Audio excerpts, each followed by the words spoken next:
There. That's my definition of hoodoo. Next question. I'm like, Professor, it only what? How long was that? All right, what does your daily personal practice consist of? So I am a public worker. Mm. That means people can come to me for work. So my day is going to look different from a lot of other people's because a lot of my day is going to be caught up with other people. Again, community. So my day looks like getting up, taking care of things, the night before, whatever, getting in a place where you're ready to work, taking calls, hearing what people have to say, and then it's a series of divisions all day. It's a series of divisions. Is this spiritual or is this not? Does this need a magical solution or does this need a regular solution? Is this something that can be solved by good advice or is this something that needs to be solved by a reading? And so it's divisions all the time because every client that comes to you as a worker has decided a certain number of things, otherwise they wouldn't have come to you. And what they've decided is A, this is the most serious thing in the world. B, it's either magically or spiritually caused, or it can only be solved by magic or spirituality. And D, that it needs to happen right the hell now. And so dealing with clients is guiding the client through the hedgerows of that ain't the way it is.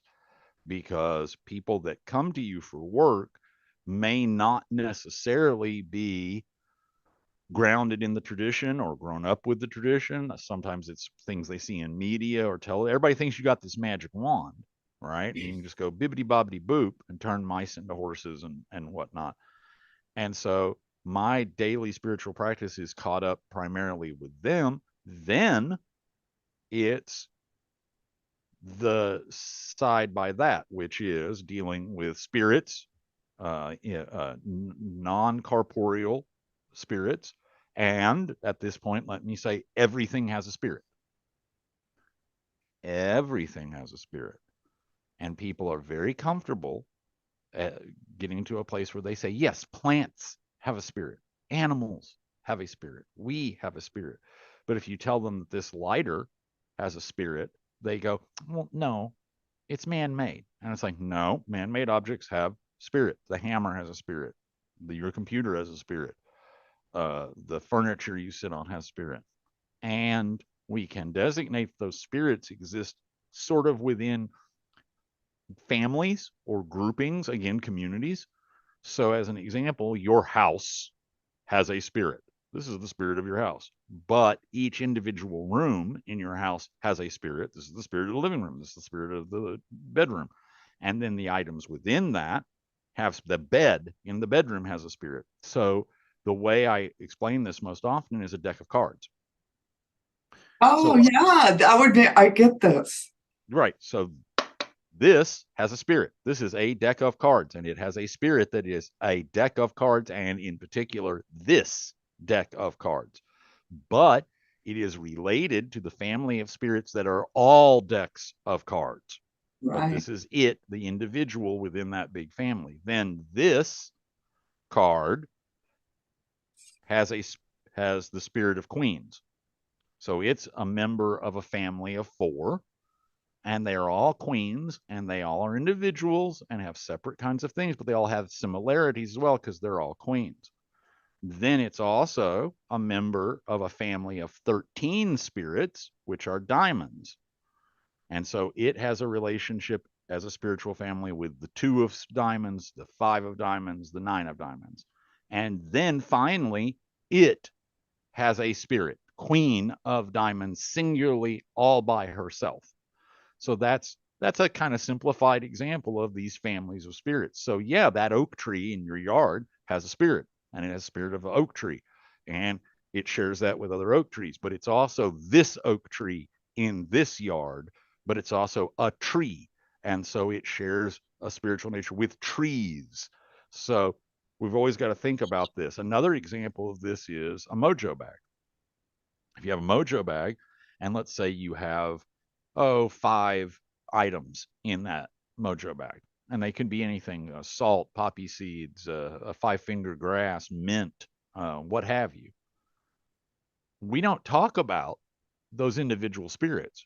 We don't say, I have these 5 spirits, and these 5 spirits are with me, and I carry them, and these 5 spirits. We say the mojo bag, Oh, the 6th new spirit.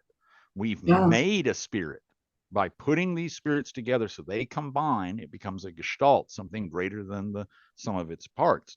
So yeah, those 5 spirits are still present, but now they've combined to make a 6th spirit, which is this mojo bag that I'm carrying. And it is that spirit that's really the one that I'm talking to, communicating with. I'm communicating with the individual parts when I'm putting them in and saying, please wake up, please work for me, please work with these others to accomplish this, that, or the other thing. And here's what I'm going to give you, and here's what you can give me. But that's how we arrive at that. So then the next part of my day is dealing with spirits.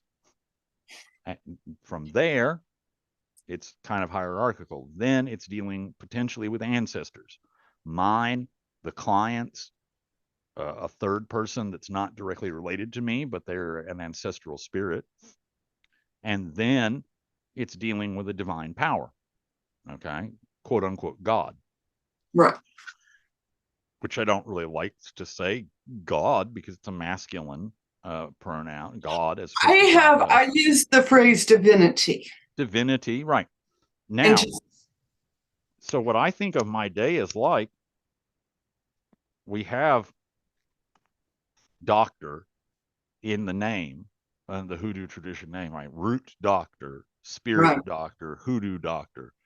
And a lot of that comes from the history of the bush doctor.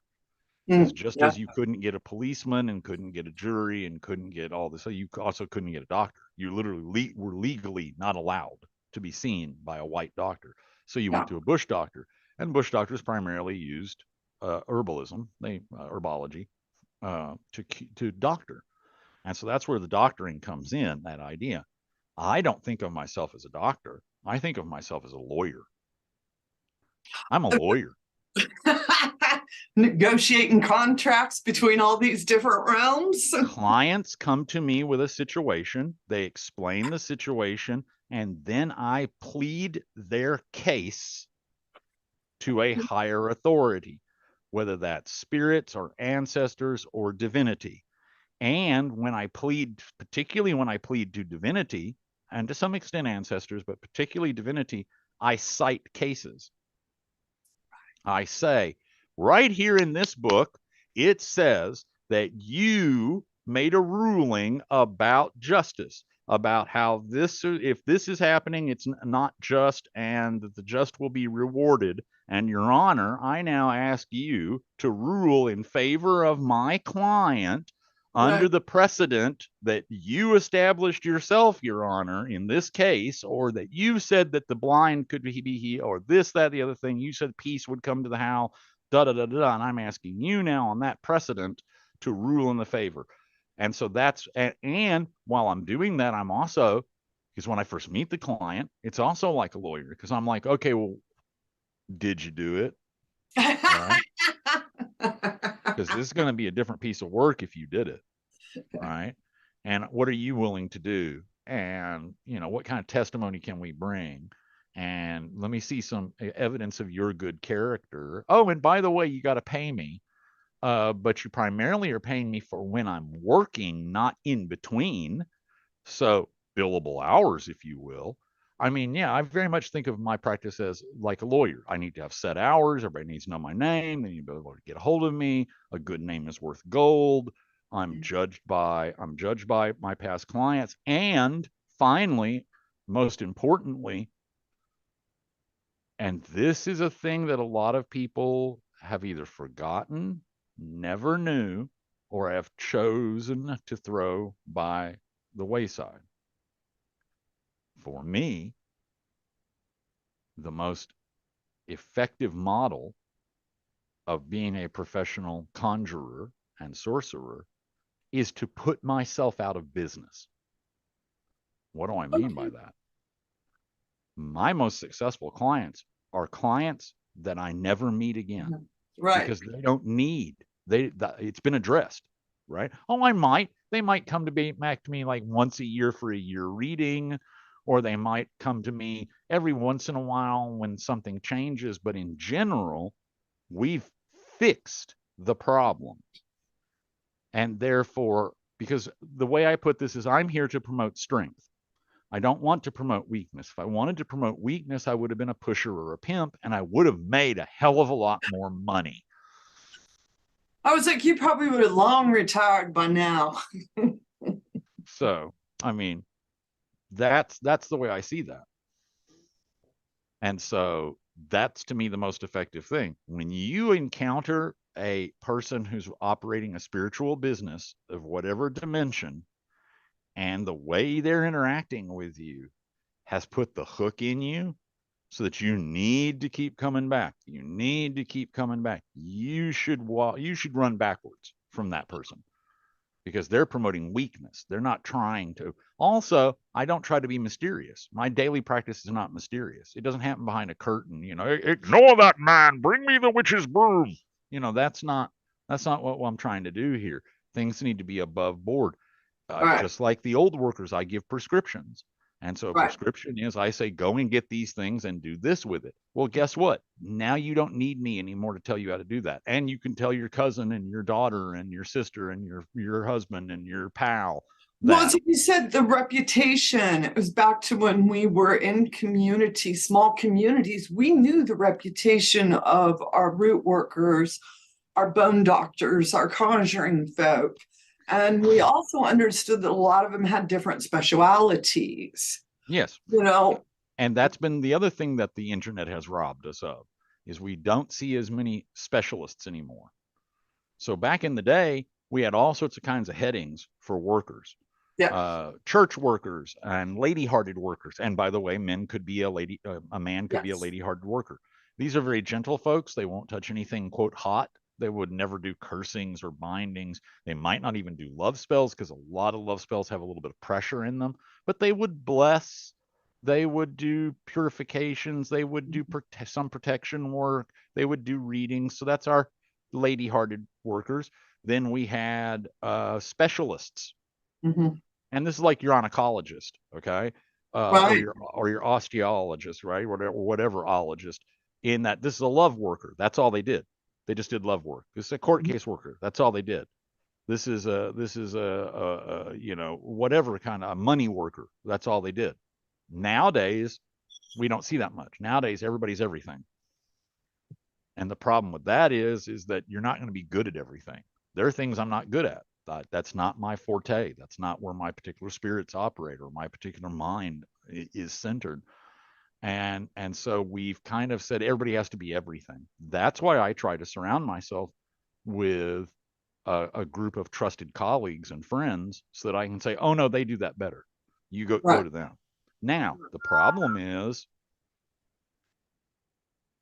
we have really bought into, and there are lots of good reasons, we've really bought into a scarcity model. I have to make every dime, I have to make every dollar. Anything that goes away from me, I've lost. Hustle culture. And it's like, no, there's The more than enough. scarcity mindset. OMG. I mean, I see it through not just in magic community, in our society in general. And understanding that is bullshit. Mm-hmm. All right.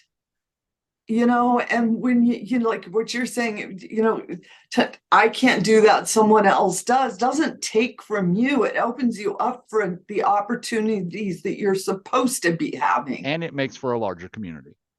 Yes. Because it brings back some of that checking, right?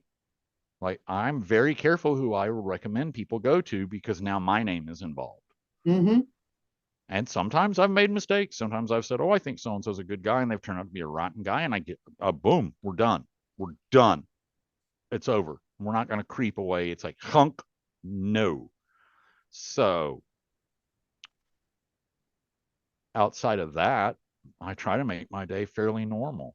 I mean, my belief is the deeper you are involved in a magical practice, the more normal your life should look. You should be grounded. Yes. You know, I think sometimes people think that we wake up and put on our mystical, magical robes and start immediately doing prayers, lighting candles, playing strange music, and running around in this mystical life. And I'm like, no, I've got to go do groceries. I have to go pick this up. I have things to do. I want to have communication with my spouse. I want to be able to talk on the phone to my kids and my grandkids. I want to have friends. I want to have normal activities that I do that are outside of this because, and I tell all my students this, we need to walk on both sides of the road, the arcane and the mundane. And really what we're trying to do is trying to just maneuver back and forth gently without a bunch of shock to the system. The worst thing you can do is live a purely magical life, man. You're going to end up like fucking John Constantine in a comic book or something. Like you want to be haunted? You want demons? You want to have Dybbuk's in your fucking house? You want to have fucking fairies attacking you? You want ghost dogs to fucking come for you? Go live a purely magical life all the time, 24 hours a day, 7 days a week. You're going to be the only guy in the bar that a vampire comes and sits down next to.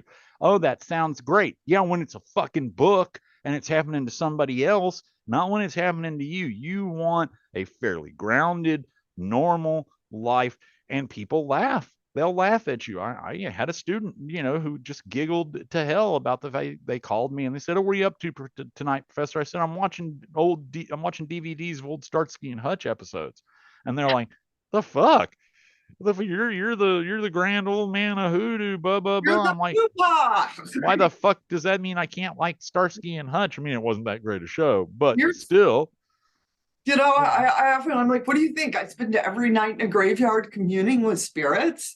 Exactly. But you have to know how to do those things as well, right? You don't want to do those off the cuff and off the fly either. So a lot of it is about, so here's another part of my day. Another part of my day is taken up by learning, whether that's reading other sources, talking to other living workers, talking to myself. Some of it's kind of self-meditational in that, well, now how do what is this if I do that? Some experimentation. That's not a huge amount of my day, but that's a component of my day. I mean, honestly, I get up, I have my breakfast, I get my clothes on, I have my breakfast, brush my teeth, all that shit. I sit down, I do a quick run of cards to say, how's today going to be? Just generally. So I'm a little forewarned. I grab my phone, I deal with clients. In between the clients, I have a time to cleanse myself if they've been a really heavy client, or refresh myself. Like if you're going to be in a spiritual game, you really need to be able to refresh yourself, or you'll run that well dry. And then you're no good to anybody, including yourself. So refresh myself, have a cigarette, do whatever, move on to the next client, end of the day, put everything away, talk to everything, spirits, and to be thankful, do all my good manners stuff and all my payment stuff, and put the phone away, and then eat dinner, right? And then watch, I don't know, Starsky and Hutch, right? Or whatever. Starsky and Hutch. I know I had a very similar situation when they asked me what I had called, like, what are you doing, Taren? And I'm like, I'm painting my house. And they're like, you're really, and I'm like, no, I have a paintbrush in my hand. I am painting my house right now. Well, it has to happen somehow. Right. And I got a bid and found out I ain't going to give them that much money. I can go do it my damn self. Right. So and yet we can have both. We can have both because, again, both sides of the street, arcane, mundane. Not too long ago, last year, we had our house painted for the first time in years. And so house painting and doing all that and clearing around outside and taking down, cords and whatnot, and flower beds and putting new siding up so it could be painted and all that. Very mundane. The entire house is painted haint blue. Very arcane. Right. I did a little. There was an intentional color choice. I was to say I'm very intentional about my colors, especially because the Low Country is where haint blue originated. For folks that don't know, haint blue is like a watery turquoisey blue. Would that be how you would describe it? Professor? It's a little lighter than that. It's not quite It's as green as turquoise, but it has that undertone of green to it. it's And if you want watery blue. and if you want to know more about haint blue, the first thing you should do is go out and study the American indigo industry. Yes. So you can find out how Black people interacted with this color and how it gained its reputation for being spiritually protective, primarily against haints, which is a kind of malevolent ghost. For us in the Low Country, because of the Gullah Geechee communities that were to a degree able to stay intact with some of their knowledge, it ended up affecting the pretty much the Low Country. You can go into new subdivisions and you look up, because typically you paint the ceiling of your porch. You paint blue. Your front door. Yeah. Right, but it's to the point where people just think it's the Southern color choice and not knowing its history. Keeps haints away. And you want to keep haints away. I mean, for God's sakes, of all things you want to keep away. And do you know that haint blue is scientifically proven to repel wasp and mosquitoes?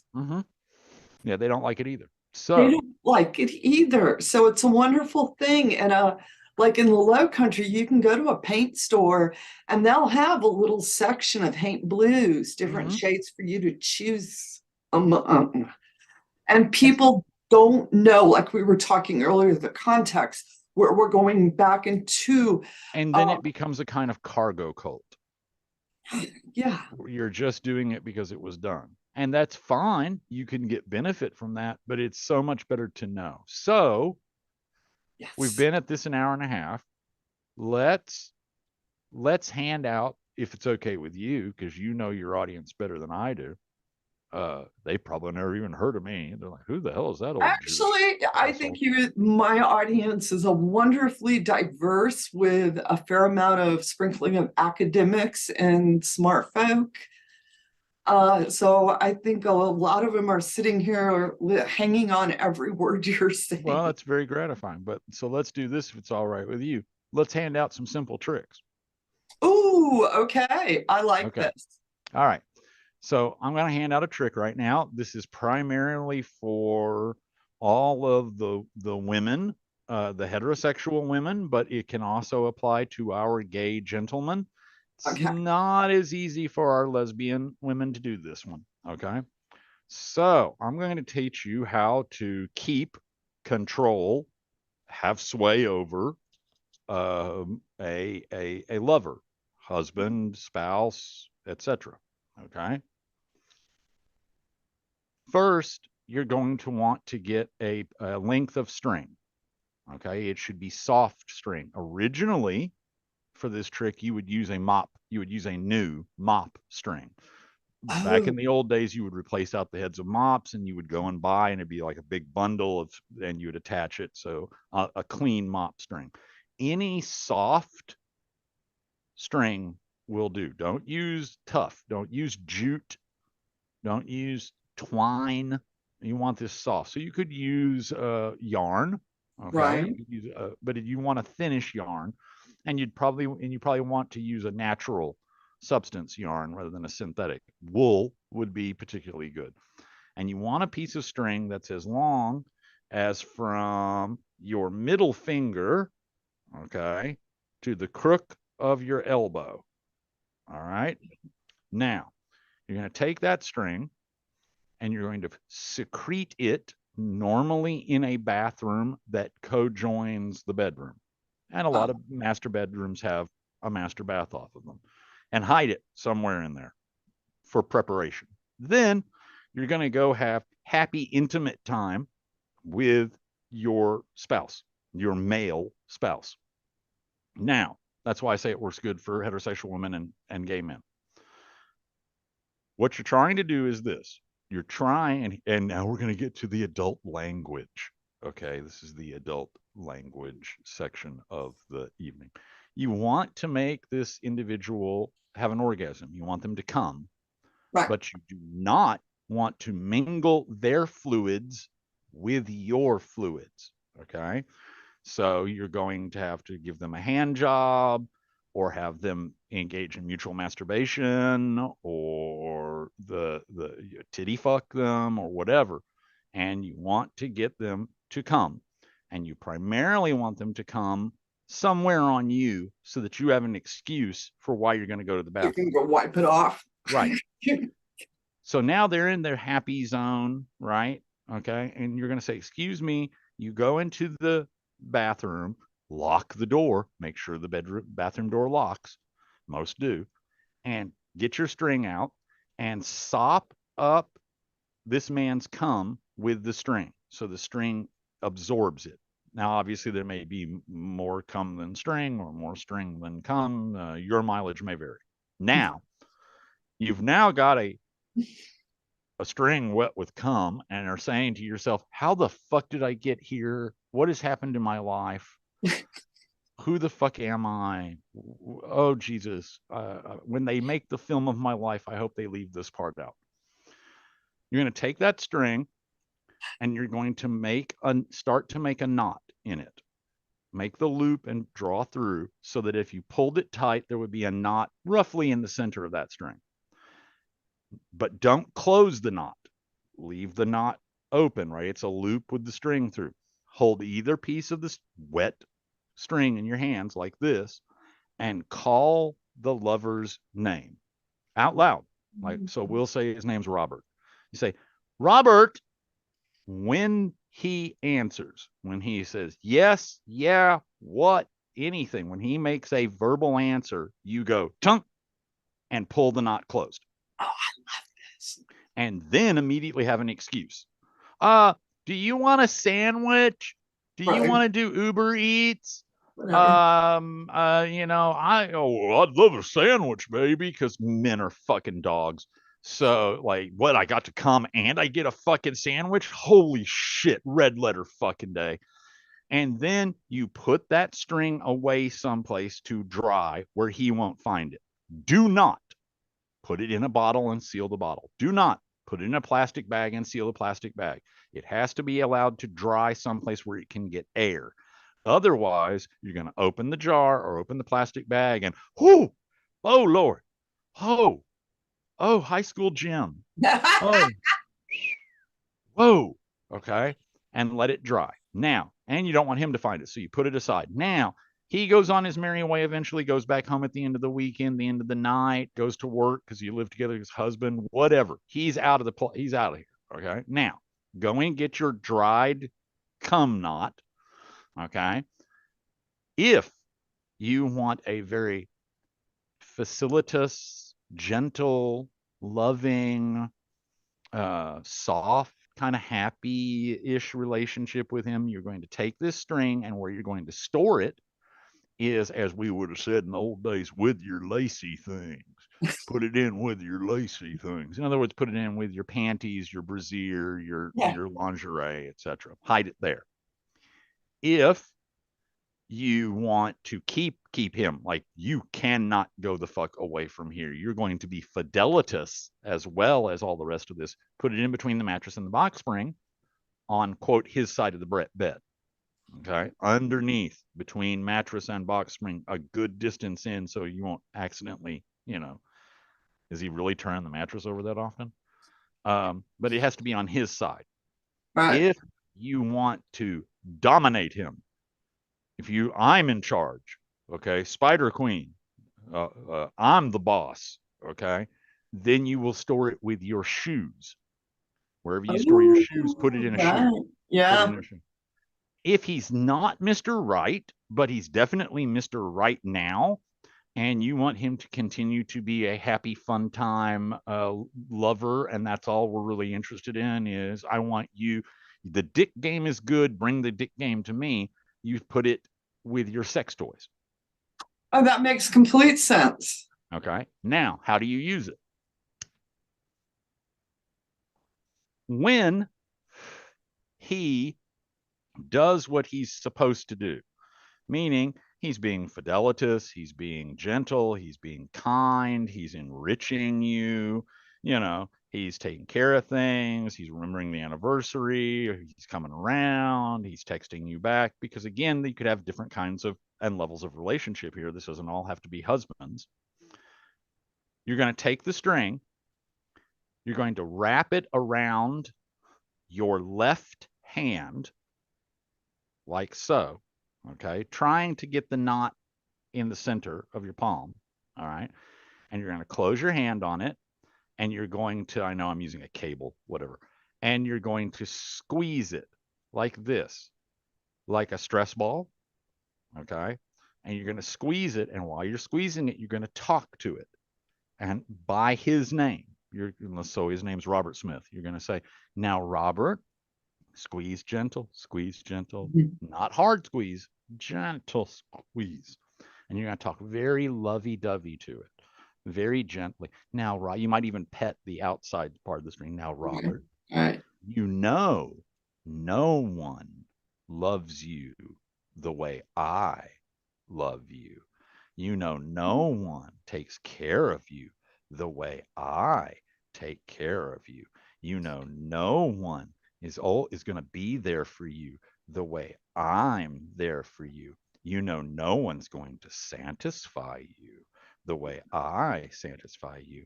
And you're so good and loving and kind, and point out the things that he's been doing that make you happy. Oh, the other day when you came home and you had already stopped at the store and brought that rotisserie chicken and potato salad, so I didn't have to cook. You were so considerate. I that meant so much to me that I didn't have to cook dinner, and that you had been thinking about me. Praise, praise, praise, praise, praise, praise. Okay. Now, when he acts up, when he's doing something you don't like, then you're again going to go and get your string with your cum knot in it. Okay. And now you're going to wrap it around your right hand. Ooh. The hand of your strength. Right. Again, trying to get the knot here in the middle of your palm. And you're going to squeeze it tight, as tight as you can. And again, you're going to start off lovey-dovey.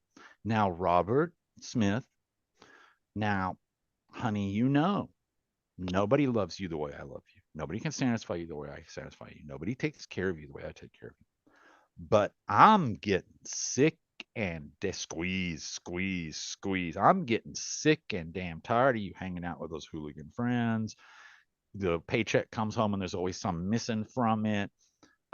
You always come home and expect me to have dinner figured out, and you don't ever even contribute any effort or any idea. I don't like the way you talked to our kids the other day when you got frustrated. I can't be having that in my house, not with my children. Squeeze. Jeez. So the image you should have in your head when you're squeezing with this hand is you're gently caressing his balls. Right. And the image you have with this hand is you're squeezing his fucking balls, going, no, don't act that way. And when you're done, you put it back away wherever you're keeping it, depending on how you're wanting to keep him. Do not mix your fluids with it, period. Do not expect him to go away now. Like if you're just, I'm tired of this man. I want this man out of my fucking life. He's not going to go. He's going to keep humming. Why does he keep coming around? Because you've got him trapped. So if you want him to go, let's say it's been a boyfriend or a lover that you're now ready to not be with for some reason, you will burn that up. Put it in a little fire safe thing, set it on fire, burn it up, go, wool yarn and come. Wow.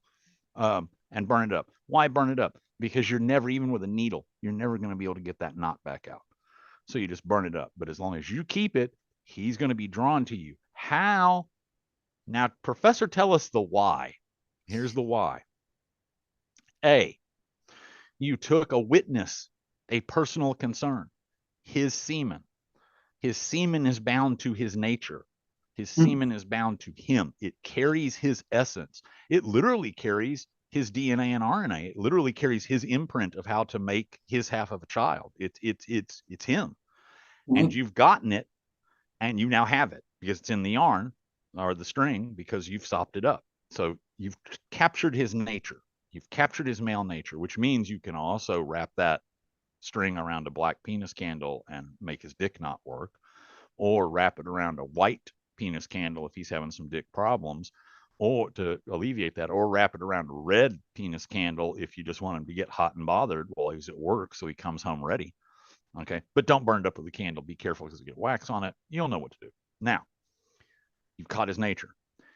When you had the knot, but it hadn't been closed yet, you called him by name. You conjured him. You called him, Robert. And he answered. He, of his own free will, he obviously didn't know you were standing in the bathroom. Details. He answered, and when he answered, you went, yunk. Yeah. So you captured his voice, his will, his spirit, so in the knot. So now you've captured, and the knot is made out of the cum string. So now you've captured his nature and his essence, his will, his spirit in the knot. You have him. For good or ill, you have him. So again, if you want to get rid of him, chuck it out. Burn it up. Now, Professor, you spend a lot of time. I'm sorry, these are ladies. Professor, you spent a lot of time making sure that I understood not to mix my fluids with his cum. Why is that, Professor? Because then you've tied yourself in the knot. Now you're tied up with him. Okay. And the method that your fluids mixed, you've said, this is a thing I want more of. So if you went into the bathroom, this is based off of a real client occurrence. I will not name client confidentiality. I will not name her. But if you, like she, went to the bathroom and stuck the string in your mouth because that's where his cum was, and then did the rest of it, the action, you, like her, will probably find out that you're sucking his dick more than you had been. And that you're kind of like, why do I want to suck his dick all the time? Well, because you've tied yourself up in the knot like that. Okay. So don't ever mix your fluids with this. It gets even if this is your loving husband of 25 years, don't do it because it gets complicated. It's messy work. All right.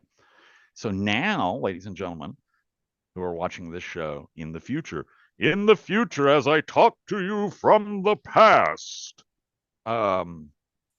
now you got something for free. You got this for free, man. I mean, it cost you nothing. Like, subscribe, click the bell icon, etc. All of those wonderful things. And of course, I'm going to tell you, Professor Charles Porterfield, you can go to his webpage, and he has his services. If you're wanting to work with him, reach out and contact him. It's very complex. You're going to have to really try and remember this. It's really difficult. It's professorporterfield.com. Okay. Yeah, I tried to make it super hard. Now, keep it secret. Please reach out to him. I know a lot of you different magical practitioners. Ask me for things about services. I don't do services for clients at this point. I stopped about a decade ago for my own personal reasons. And this is the person that you need to go to. Well, so earlier we talked about the different kinds of workers. Yes. So I am what is known as a justified worker. A justified worker will take on pretty much any different kind of case so long as it is just. So if you were to call me and say, hey, somebody cut me off in traffic and I got their license plate number and I have a friend in the DMV, so now I have their name and their address. So I want you to curse them. Not they crashed into me, not they killed my daughter. They just cut me off and that pissed me off. I want you to curse them. I'm going to say, get off the goddamn phone with me. You need to do some personal introspection on yourself here. Okay. Goodbye. Click. If you had a more, somebody's sexually assaulted my child, blah, blah, blah. Okay. Yeah. We can send them to the graveyard, whatever. But a justified worker does not take every case, but they're willing to take a variety of different kinds of work if it's justified.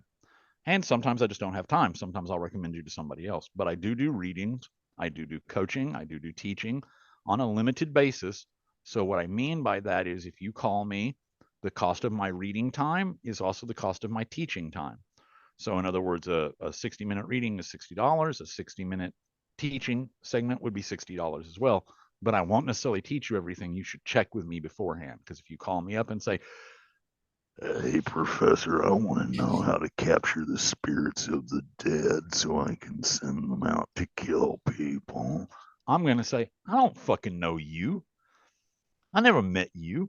I'm not going to teach you that. Get out of here." But if you call me up and say, "Professor, I'd like you to spend an hour teaching me some better ways to read playing cards," I'm going to be like, "Okay, let's go. Yeah, I love to talk. Yeah, everybody should be reading playing cards. Let's go." Or, "Professor, what's some simple ways I can protect my house spiritually?" But if it's some, like, "I want to go to the crossroads and sell my soul," man, I don't know you. I don't know you to be giving. I don't give matches to children. Okay, I I got to kind love of know who you are first. the justified. That is something that I grew up hearing, that it was justified. Justified vengeance is completely different, like you were speaking, than vengeance. Right. um where Vengeance somebody, is vengeance is different than revenge. where you're like, it was justified, and Yeah. as soon as somebody says that, I mean, in our, it's like, you immediately know that there's this very strong moral compass, there's this ethical code Absolutely. that I'm it, also very well known for working for people that are, quote, in the sporting life. So I do work for sex workers and other people that I happen to believe that there is a difference between illegality and criminality. right. And I do not work for criminals, but I will work for some people that happen to be doing some things that right now are illegal because of the circumstances of, we're getting to the point where having certain kinds of books in certain kinds of libraries is about to be made illegal. I know. So, I know. I will help that. And I also help and work regularly with everyone in the LGBTQ community. That is And something that when I found out about you, for me, as a strong ally of the queer community, and for us, the House of Witchcraft, we are a rainbow organization. And finding out that you're an ally as well, I was just it's like, always been a part of Hoodoo. It's yes, always been a part of Hoodoo. Not in the same language we have today. We have a more refined, a more developed language. We've progressed, but we just didn't have them words back then. we always. I mean, when I meet a Hoodoo worker who says, "I don't work for sex workers. I don't work for anybody that's in the alphabet soup, what LBG, I'm like, I don't know what the fuck you're doing then, because again, you're talking about people who are oppressed, Marginalized. marginalized, fucked over, killed. That's Okay. exactly what Hoodoo is for. Yeah. I've had people come to me and say, "Oh, Professor Porterfield, how are you this afternoon?" I'm like, "I'm doing fine. How are you?" "I'm doing well. Listen, I would love to learn Hoodoo from you." "Oh, okay. Listen, let me get my secretary to make a date with you where we can set up some exclusive class." And I'm like, "Okay, hold on. Let me ask you something. Do you have an accountant?" "Yes, I have two accountants." "Do you have a private lawyer?" "I have three lawyers." "Do you have a button that you can push on your desk and some chick brings you a fucking latte made just the way?" "Why, yes. If you were here, I'd offer you one." Okay, you don't need Hoodoo. The fuck do you need Hoodoo for? Right? You're You're you're the you're probably man. the people we're going to be doing Hoodoo against, man. I mean, you got a lawyer and a fucking accountant and a chick who brings you lattes made just the way you like it, and are probably wearing a fucking Armani suit and have two or three cars, you know. And again, it's not just about classism. This is not No. just some sort of thing like that. It's Americans have a disease, and Mm. every American, myself included, has it. We have all caught this disease. There are a few rare individuals who don't have it, but they've had to do really hard work to rid themselves of this disease. And it is called more. Oh, yes. Yes. And that is the Yes. American disease. What do you Yes. want? "I want more." "Will you ever get enough?" Mhm. "I never have. I don't know why I would." Yeah. Right? We want more. And we confuse things. We think that prosperity, as an example, is more. It's not the definition of prosperity is actually, quote, fruit on the tree or on the vine, something that renews. So in other words, Oh, if you are able to pay your bills right now and you're able to have food and like maybe at the end of the month money's shy, but everything's paid for. We don't have want here. Okay. right. We just don't maybe have anything for savings. Then you are technically prosperous because you're meeting all your needs. So we confuse that and we say, I want prosperity work. No, you want wealth work. And there's a difference between wealth work and prosperity work because a lot of people don't have prosperity and they need prosperity. Same with luck. Same with Right. luck. We have a terrible attitude about luck. We believe luck is big and exceptional. I win the lottery. I win in the casino. I find $100 on the floor. Luck is, here's how I define luck. I go before COVID. I went lots of places all over the country and I would teach and lecture at symposiums and galas and all sorts of different things. And sometimes people we'd talk about luck. And I would say, are you local? No, I'm not local.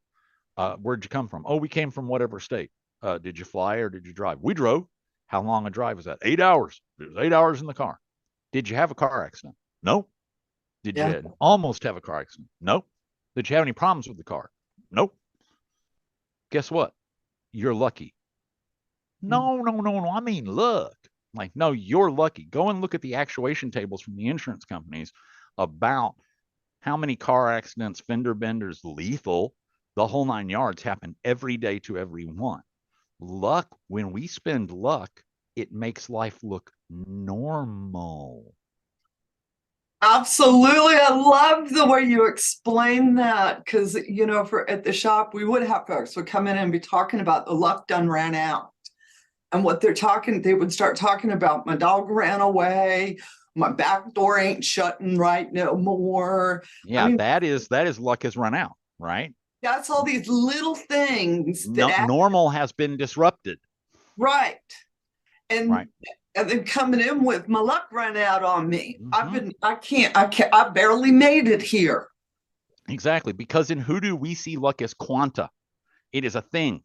It is a thing that you can collect and Yeah. you can spend. So you can be in the black on your luck account or you can be in the red on your luck account. And we're constantly gathering luck and we're constantly spending luck, but we Yes. don't see it because it makes life look normal. Nothing's happening. Right. You don't think about the fact that you got to work with no problems as being lucky. Lucky, right? You think, oh, a guy gave me $50 is lucky, right? That's bigger. That's exceptional. So, Yeah. so those are the two things I would say as we close here. Yes. I would say we will keep talking. And I just so grateful. Such a great conversation. Well, thank you for having me. All of you witches and other interesting magical beings who watch till the end, I would like to say I'm going to give you a gold star. Leave me a comment and I'll put a gold star beside it. A banana sticker. Yes, you get your gold star on that. Please check out Professor Porterfield and all he does. And of course, I want to thank all of you out there for supporting me and just making this channel possible. And with that said, go out there, fly your brooms, have a bright, blessed day. And as always, amen, blessed be, ashe, and ebobo. Comment, like, and subscribe.